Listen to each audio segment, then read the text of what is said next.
rusuh di Palembang. Yo, satu pak sana. Satu panglima TNI ini kau. Aku tahu. Kau lepas, kau pelan. Apakah ikut rusuh adalah bagian dari tugas teman-teman? Tidak kan? Saya tidak tahu kalau protapnya aparat kita seperti itu. Anyway, Nggak, apa yang bisa Anda jelaskan sini? ya di situ kan jelas ya. Kayaknya kita semua punya telinga kalau polisi bilang orang itu yang punya name tag ikut merusuh.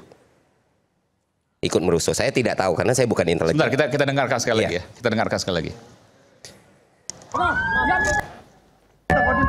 Apa aku tahu mana lu? Kapeleri, ikut rusuh kapeleri. Kapeleri ikut rusuh di Palembang. Yo, satu pak sana. Satu panglima TNI ini kau. Aku tahu. Kau lepas, kau pelan. Kapolri ini ikut rusuh Kapolri. Saya laporin Panglima TNI, terus dia bilang si orangnya bukan cuma saya Pak, kata orang TNI ini. Bukan cuma saya. Anyway, itu kan menjadi bukti. Saya nggak tahu protapnya apakah ikut rusuh juga termasuk bagian intelijen atau enggak. Tapi nanti dulu sebelum itu kita ngelanjutin masalah algoritma dulu. Oke. Kebetulan doktoral saya, PhD saya diambil masalah data science. Kehidupan saya soal data analitik dan bukan cuma membahas teorinya, saya juga menerapkannya. Mungkin Bapak Ibu semua supaya tahu. Doktoral Anda soal data analisis. Data analisis di Monash University. Australia. Dan belajar soal algoritma. Dan bukan cuma belajar secara teorinya atau mengutip orang lain, saya menerapkannya. Mungkin sekarang bisa di ChatGPT, friction shifting theory itu udah keluar teori algoritma dan data analisis dari Ferry Irwandi. Dan sudah ada pembuktiannya, berapa engagement yang didapat, berapa view yang didapat, berapa follower yang didapat. Tapi saya akan membicarakan ini dengan bahasa yang simple dan sederhana. Dan supaya teman-teman intelijen bisa mengambil ilmu juga, mungkin kita sharing knowledge ya. Ada yang namanya scraping, ada yang namanya OSINT. Jadi untuk men-track dengan algoritma kayak sekarang, algoritma itu akan jadi bahaya ketika kapasitas dan kapabilitas penggunanya kurang. Tapi kalau kapasitas dan kapabilitas penggunanya bagus, itu bisa jadi senjata yang sangat powerful sekali. Dan berikan saya laptop sekarang, kita bisa track bareng-bareng dari mana isu 25 Agustus itu muncul. Ada Ainis berani beri saya laptop sekarang. Oke. Nanti saya akan minta laptop. Silakan lanjutkan. Nah, lagi sedang dicarikan. Saya akan datangkan laptop nanti. Dan saya nggak perlu pakai scraping atau OSINT untuk mencari tahu by keyword aja. Kalau kita bicara OSINT itu algoritma. open source intelligence. Iya. Oke.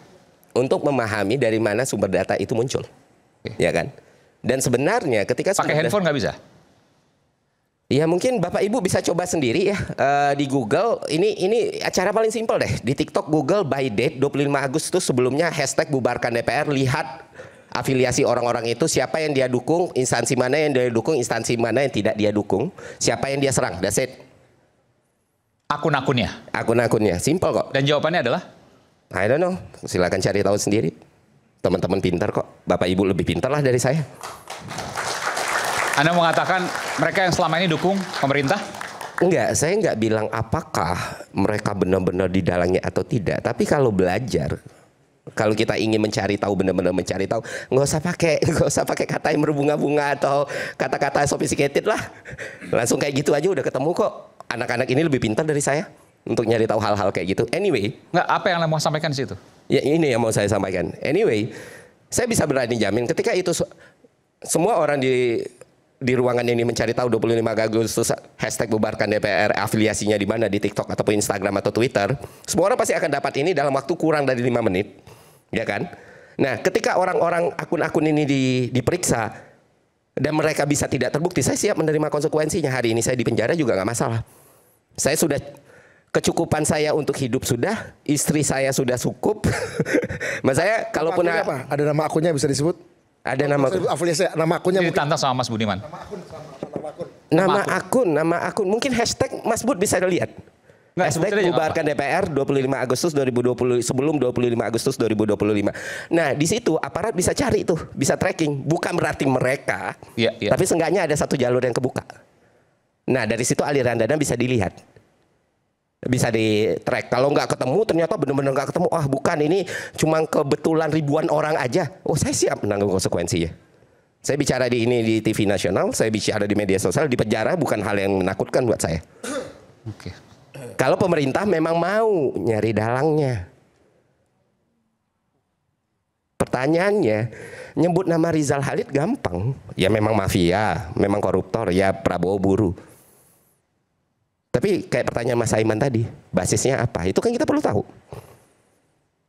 Dan kita nggak lagi terkesima dan nggak lagi terpukau dengan kata-kata yang sophisticated. Tidak, kita butuh tahu basisnya apa. Dan saya jujur, saya belum tahu. Dan saya juga nggak tahu siapa.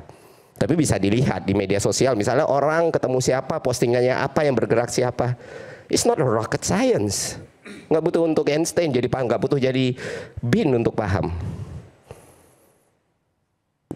Jadi termasuk dulu mungkin kalau talk show ini dilakukan tahun 98 akan sangat sulit ketika saya bicara soal bagaimana dengan video ini, dibantah dengan bilang oh itu bagian dari intelijen, terus nongol video ini.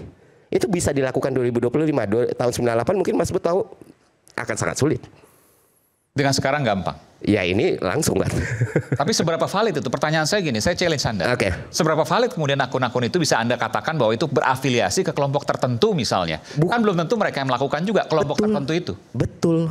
Bukan berarti mereka yang melakukan, tapi mereka bisa jadi orang-orang yang diperiksa nantinya. Oke, bahan awal. Bahan awal. Seharusnya kan intelijen bekerja seperti itu ya. Oke. Tapi kalau cuma nyebut nama-nama luar aja atau apa ya semua orang juga gampang. Ada ini juga bisa. Baik. Sebentar, saya Istri saya juga perlu bisa. diklarifikasi tadi yang video tadi. Oke. Pak Soleman. Tadi disebutkan apa tadi Bung Ferry? Apa? Anda melakukan rusuh, tapi itu kan kata polisi yang nangkap ya.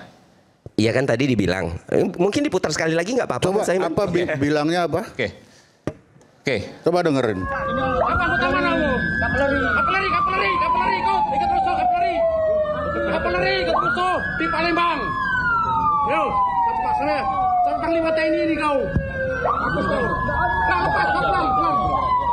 Sana. Sependengaran saya ini adalah kavaleri di Palembang. Ya, ada nggak kata perusuh? Ada.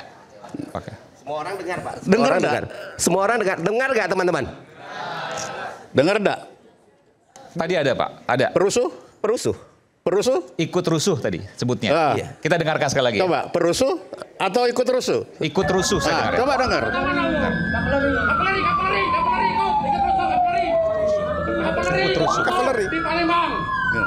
Yo, cepat sana. Ya, oke. Sampai Panglima TNI ini kau. Baik. Kau lepas, pelan. Ikut rusuh kavaleri Palembang. Ikut rusuh, Ya. bukan perusuh. Bukan. Ini dua berarti- hal yang berbeda. Oh, dua hal yang berbeda itu Pak. Ya jelas. Oke. Ikut rusuh, ya ikut dia di sana. Ya wajar. Berarti dia kalau ikut. orang ikut rusuh nggak bisa diproses hukum dong, karena dia bukan perusuh. Iya, dia kan Oke. ikut. Kan dia ikut. Dia ikut rusuh di sana, tapi bukan perusuh. Karena Tapi memang dia ini bertugas berjalan di situ. sudah dijelaskan oleh Wakil Panglima TNI, Itu Jenderal kan ikut terus. TNI Tandio, yang menyatakan bahwa ada intelijen. Apakah ini yang dimaksud? Tidak, nggak disebutkan. Tapi memang ada intelijen. Iya. Apakah itu yang kemudian tadi Pak Soleman katakan itu sedang bertugas white apa namanya? White cop. Oke. Nah, jadi bagi saya tadi itu kan disebut ikut rusuh. Ya bisa saja dia tertangkap atau ada di kerumunan situ yang dia sendiri tidak tahu mungkin saat itu. Kita kan tidak tahu latar belakangnya saat itu sedang apa. Tapi dapatnya hanya di ujung. Lah dia tidak melawan kok. Kalau memang dia melawan itu lain cerita. Saya sepakat. Tapi karena dia masih tidak terlalu melawan, sumir. dia Masih mengeluarkan terlalu sumir untuk menyimpulkan dari sini, saya kartu sepakat. tanda anggotanya. Kalau dia memang di situ tidak sah atau memang dia sedang ikut menjadi perusuh, tidak mungkin dia akan kasih ini kartu anggota saya. Dan tidak akan mungkin bawa kartu. Tidak akan Secara logika mungkin. Sederhana. Baik, tapi itu oke baik. Ini tapi setidaknya ini menjadi sebuah fakta yang kemudian ketika tadi Bung Ferry katakan kalau memang mau diperiksa ya harus diperiksa begitu kan. Itu sudah pasti. Kenapa kamu bodoh kok ketangkap? Itu pasti. Tapi bukan berarti bahwa dia itu ikut di situ.